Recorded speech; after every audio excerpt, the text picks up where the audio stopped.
Hello, my name's host Eric. I'm the host talking to famous people. I'm here with sorted peoples in the room. Famous people Akira, Bo, Omnia, Unify, and Akira want to talk about the non-aggression principle. So, non-aggression principle just says, basically, thou shalt not transgress. In relation to property rights and capitalism. Okay. So, I guess the first idea is in that non-aggression principle will be the idea of homesteading, that there can be something that's unowned and you can claim ownership of it by taking possession of it and doing something to it. Usually in regards to random shit around the world that you find, sticks, rocks, whatever, aluminum cans in the trash, that's called homesteading. Well, it's not so much what gives you the right as nobody else has claim, right, upon a thing. It's not that you have the right to do that. It's that it's unowned. So there's no reason to dispute your claim once you take ownership of it. And if you do take ownership of it, for somebody else to say, no, that's not, you can't take ownership of that, that's unowned. Well, that's to say it's owned by somebody else. Alright, so Hami's asking specifically about land now. You're saying, would you agree the land is owned by everybody? I will tell you this. You're asking about a particular area of ownership that about which I have much more concerns than other kinds of ownership. So, my position on land ownership is this. It's reasonable for a state that's constrained to its normal negative rights framework to pass laws that say something along the following. Individuals can only own so much in terms of acreage of land. There can be caps on that, and there should be no cap on the value of the land owned. If you want to keep buying more real estate, in my opinion, at a certain point, you should have to sell your existing low-cost real estate and turn it into trying to buy a piece of land on Manhattan or whatever, you know? Because the reason is, land monopolies are unlike any other kind of ownership problem. A land monopoly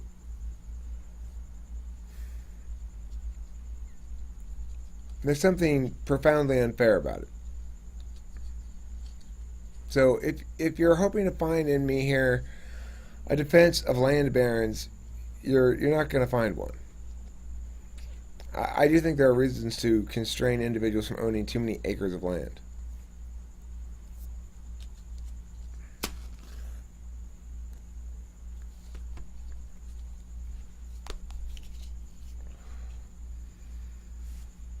But doesn't that violate all your principalist worldviews, Eric?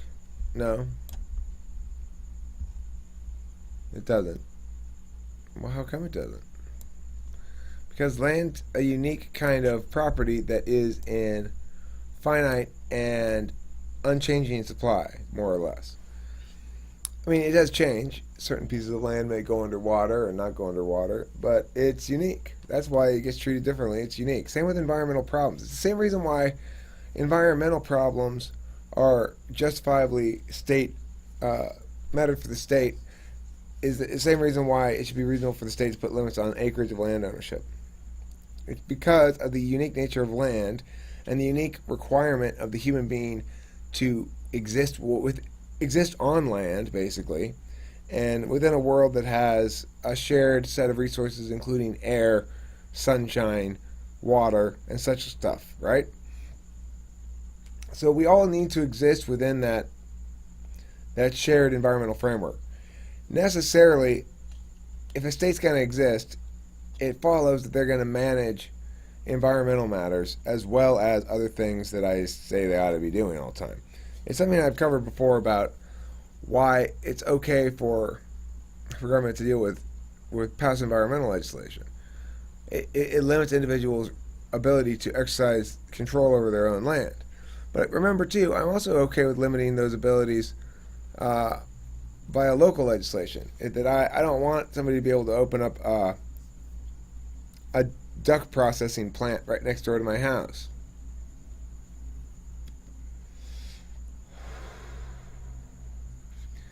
So the non-aggression principle in relation to that is one in which, ideally,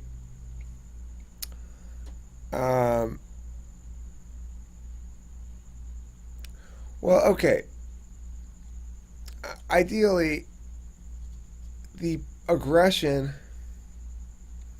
that an individual is subject to, the coercion that they're subject to, is chosen by the individual to the extent that there are ample autonomous communities with varying degrees of restrictiveness regarding the property in that community. Because I think it's reasonable to say just because you own property doesn't mean you have no responsibility to your neighbors. And so, again, the issue does get a little fuzzy, but the way to respond to that fuzziness is not to reduce the system to the trash heap. It's to change the mechanism from centralized to local. By doing that, you make sure that you're accountable to your neighbor that you're forcing to do something, somebody who you see right next to you, right? We know that a simple application of a non-aggression principle in and of itself is insufficient to dictate our behavior in the world, except insofar as it functions as a general rule with exceptions. We do know that a negative rights framework means the government's primary job is to protect negative rights and not to violate them. And we also know, according to my solution anyway, that the answer is always to say if there is a need, a necessary requirement that we have coercive legislation, that it be done by neighbors against neighbors. People who have to actually look at each other in the eye and go, okay, I got to bust you on this, Joe. You're my neighbor, but I got to bust you. Because it's our community standard. You agreed to it. You understood that. You read the homeowner's code before you moved into this neighborhood. It was a consensual decision. And as a consequence, contractually, you're in violation of that code. You breach contract. We have good reason to bust you. And you know what the consequence is $80 fine for you letting your grass grow too long or some bullshit like that. You know? To the extent that that does comprise an unreasonable violation of individual rights in terms of execution of the usage of their own property, well, that's something that can be adjudicated by higher levels of government. That could be the purpose of higher levels of government, is to evaluate whether or not that's in excess of even a local government's just application of coercion against the individual. I think what we want to have is a philosophical framework that basically says, yes, the non-aggression principle is correct as a fundamental starting point. And then we look for ways to constrain individuals that don't violate that principle. And in instances where we can't constrain individuals without violating that principle, we localize those violations and we police it with a centralization that addresses more basic issues the federal government has to address, things like defense and maybe some interstate infrastructure, stuff like that.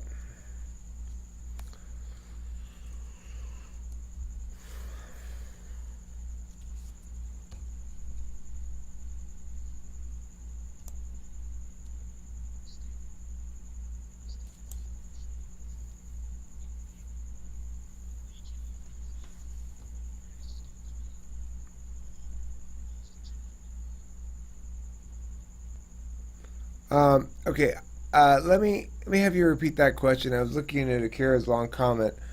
After let me address Unify's thing first, then I'll address yours, Akira. Go ahead, Unify. Say again.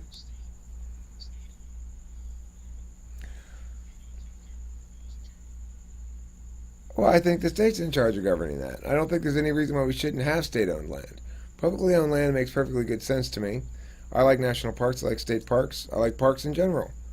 And I think that it should be managed by the government. That doesn't require them to coerce anything from people. If they already own those public lands, they're not buying public lands by taxing people, right? So, all right, there's minimal amount of upkeep costs. A lot of those can be done through local taxation. To the extent that we need taxation to support those things at the federal level or the state level, there's lots of ways to raise taxes that don't, to raise revenue that don't involve direct taxation, ways that are more or less reasonable. The thing is, what I would say is, we need to understand what to do with the fuzziness differently, right? So instead of the current model, which says we're going to justify things with utilitarianism, and we're going to just peck away at fundamental principles, limiting principles, until they're meaningless. So there's no limiting principle, it's all utilitarianism. Utilitarianism and arbitrary structural rules. So you can get out of a ticket because they didn't follow this weird procedural thing, but you can't get out of a ticket because it's fundamentally unjust because you didn't do anything wrong. So that's a weird phenomenon of the status quo. So let's talk about what Akira says. Even if the non-aggression principle is correct, it cannot serve as a fundamental principle of libertarian ethics because its meaning and normative force are entirely parasitic on an underlying theory of property.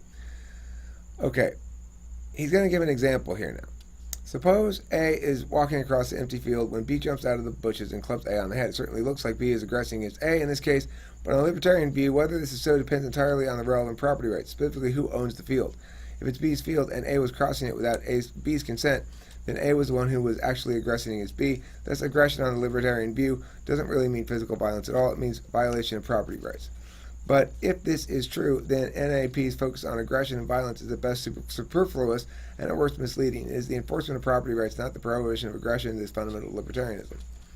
Okay, well, the problem is you're making a distinction where there is none. Because the thing you own first is your body. We know you own your body, and we know that violation of that property right is illegal and unjust and immoral. We know it because you were born and the people around you have a moral duty not to smother you to death for crying too loudly. Where that moral duty comes from, the only way you can know that's unfair to you is that it's violating something that does not belong to you for unjust reasons. No matter what else you say, your very definition of fairness depends on somebody having a just claim against somebody else or in favor of one position or whatever. It's always about who has the just claim. So what you're saying here is, here's an example where the non-aggression principle would seem to produce the person with an unjust claim winning this argument. You've got somebody who's walking across an open field, no idea it's owned field, no reason to believe it is, walking across an open field, somebody jumps out of behind the bushes, clubs them over the head, says, this is my field, you're trespassing, I have every right to do this. Okay, number one, no libertarian would support that outcome or support that situation at all, because the only way you can make a legitimate claim for self-defense or opposing a transgression upon you is to have good reason to assert that the individual knows they're transgressing upon you. And that's the issue you're not addressing. There's always the issue of intention here. So an intentional transgression is what gets punished. Unintentional transgressions are matters for civil law. And the distinction is really clear. It's a nice, clear, clean line. If, in fact, in this instance, it was an unintentional transgression and the guy wants to bust his chops for it, then he needs to resort to civil law. If it's an intentional transgression, he had a million signs up saying no trespassing, trespassers will be shot, this is private land, very important shit's going on here. I've got scientific experiments with extremely rare, nearly extinct species of plants from the Amazon rainforest growing in this area here. If you walk here, you're going to destroy all this stuff. Puts up all these fucking signs, and then the guy just ignores all the signs, walks across the plants, and is about to step on species that only two left in the world, examples of it, and you jump out behind the bush and push him away, and he hits his head on a branch and he hurts himself. And you go, see, now you're supporting property rights. No, you're supporting a reality that's consistent with the actual reality, which is if the person's intentionally ignoring, knows the consequences of this thing, intentionally transgressing, and all those sort of things, then it does justify violence. You would agree on it if the person if it was about to step on a toddler's face, and you'd say, well, that's a different matter entirely. But it's not. That toddler's face belongs to that toddler. It's not yours to step on. So the problem is, you can't adjudicate issues of fairness without turning to property rights. At the end of the day, you can't. How do I know whether someone's a thief or not? Does it matter? Well, of course it matters.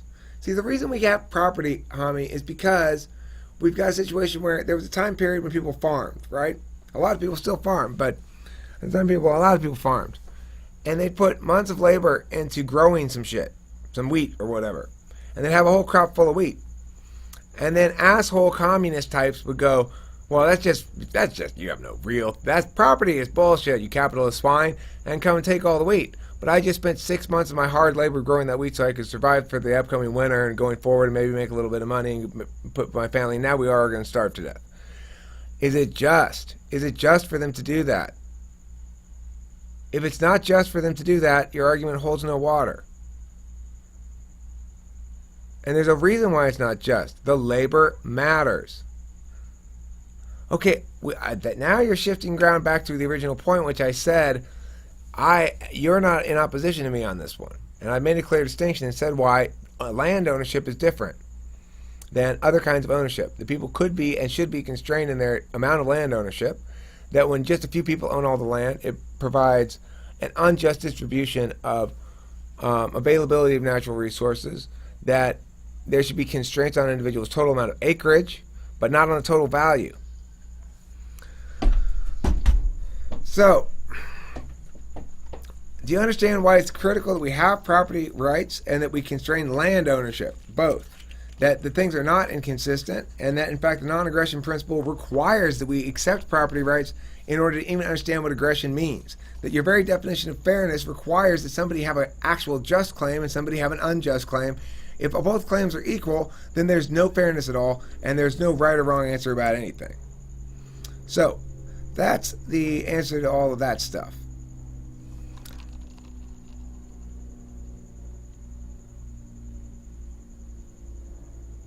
But that's a good argument, though, Hami.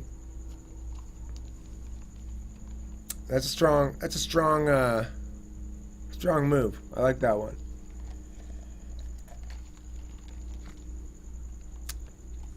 Yeah, it's the issue of intent resolves that point. And where you thought you were going to get me correctly, you find out not actually my position.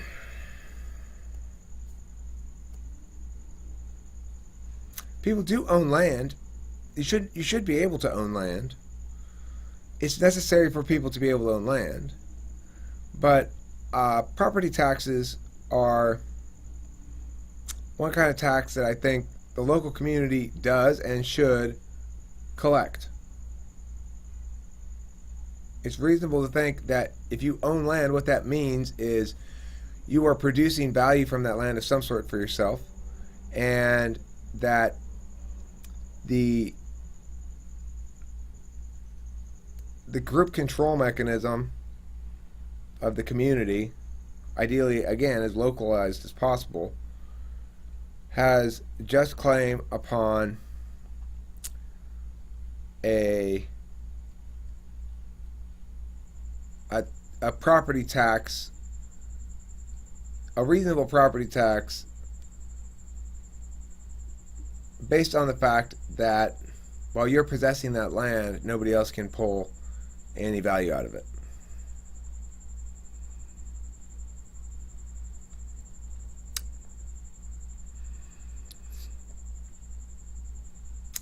Okay, so let's end right there. That was a good point, Hami, and it was good to help us all define better the ever complicated details of trying to make a reality that is consistent with moral worldview, and that is also practical in the sense that it allows for some constraint of the individual, some reasonable constraint of the individual, and some sort of equitable distribution of land is part of that equation for sure.